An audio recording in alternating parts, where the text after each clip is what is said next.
Handa makipagbati kay Glutine Barreto at ka-join kayo sa birthday celebration ko, The Fabulous Shalala! Hitik na hitik at bonggang-bongga, yan ang Friday dito sa Juicy! Biyernes ng tanghali po mga kapatid, huling araw na ating pagsasama-sama para sa linggong ito. Kaya magpapabaon po kami syempre sa inyo na maiinit at chika't intriga. Magkakasama po kami, Izzy Mendoza, It's Raining Man, Mo Twister, ang aming prinsesa, Miss Alex Gonzaga, at syempre, ang nagdiriwang ng kanyang karawan ngayon ang aming minamahal, Shalala!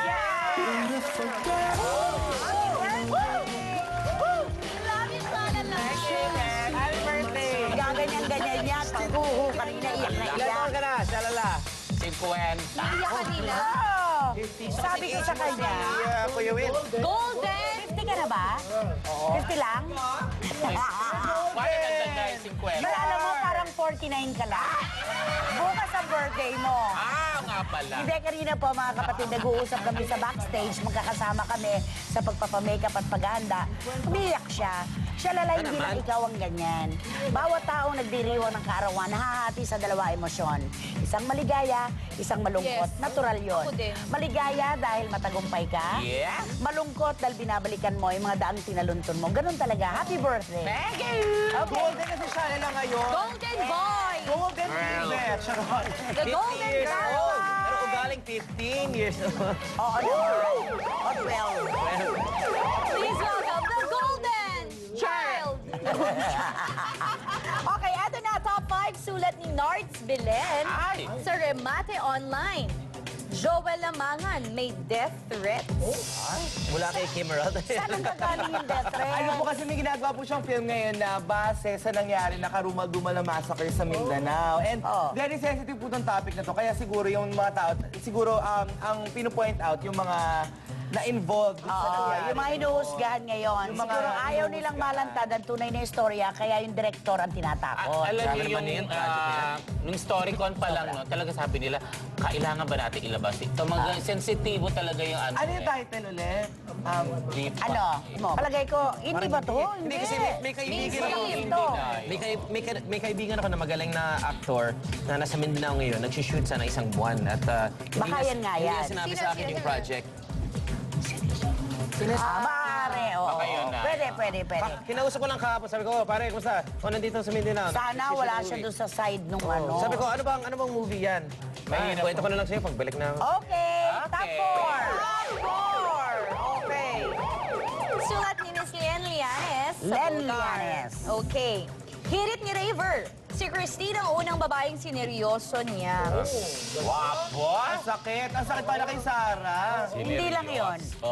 Para sa akin opinion ko, tanggapin at hindi ni Raver, mahalay para sa isang lalaki ay magkwento o magsalita na ang isang partikular na babae lang ang sineryoso niya kasi uhusgahan siya sa lahat ng nakaraan. Katulad mo, marami ka ng pinagdaanan. Would you say na si Rian lang talaga ang sineryoso mo? Pangit, di ba? Yeah, tama. Nanay, siguro pang Dapat ibig gentleman. Ang ibig sabihin siguro ni Raver dito dahil si Christine talaga yung naging formal girlfriend niya. Kasi di ba yung kay Sarah, di naman sila O, saka, nakalabas. ano, give it to River. Si DJ mo, matanda na si DJ mo. Si River kasi, bata pa. And, si River? Ano, 20 plus ang ikaw. 20. 40 ka na eh. Oo. Susunod ka na sa Golden Hindi, Child. alam ko na nakakaloka rin. Paano yung ibang mga naging girlfriend niya? Ano Wala lang, naman naging swing girlfriend. girl. Hoy! Meron. Ah, May alam kami. showbiz. Parang mahalay yun. Isang lalaki. Pero hayaan na natin iba Talaga? magsabi. Huwag yung mismo involved. Siguro na wala lang sa konteksto yung Talaga kay sa mga- River. Hindi Pero siguro din sobrang serious. Ang sinasabi niya siguro, ito yung pinakaminahan Kaya, niya. O sige, sa kasala na tayo. Okay. Di ba? At ngayon pangalaman ko mga kapatid ay nasasabik na ang ating mga kababayan sa pagpapakasal ng gwapong aktor na si Jan Estrada at ng napakagandang modelo at beauty queen na si Priscilla Mireles. Magaganap po ang kasalan sa February 26 sa La Union. At yan po, syempre, kung tayo nasasabik na, mas nasasabik na siguro at natetensyon ang mismong maikakasal. Ano-ano nga po ba paghahanda ginagawa nila? Panoorin po natin ito.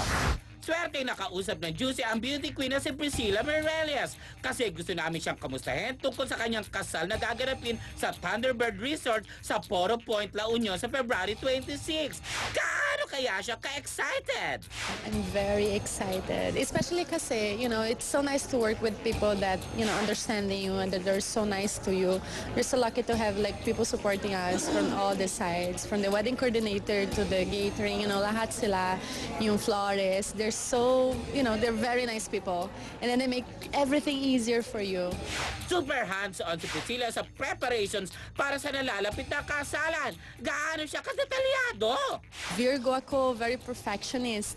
And then when I start to really think that, wow, I'm getting married, maraming sipi na, I like this way, I like that way, sana to be this way, or ito yung kulay ng flowers. So dapat, sa ulo ko, I have everything there. And then I just contact the right people and they're pretty much doing like a better job than I could ever imagine.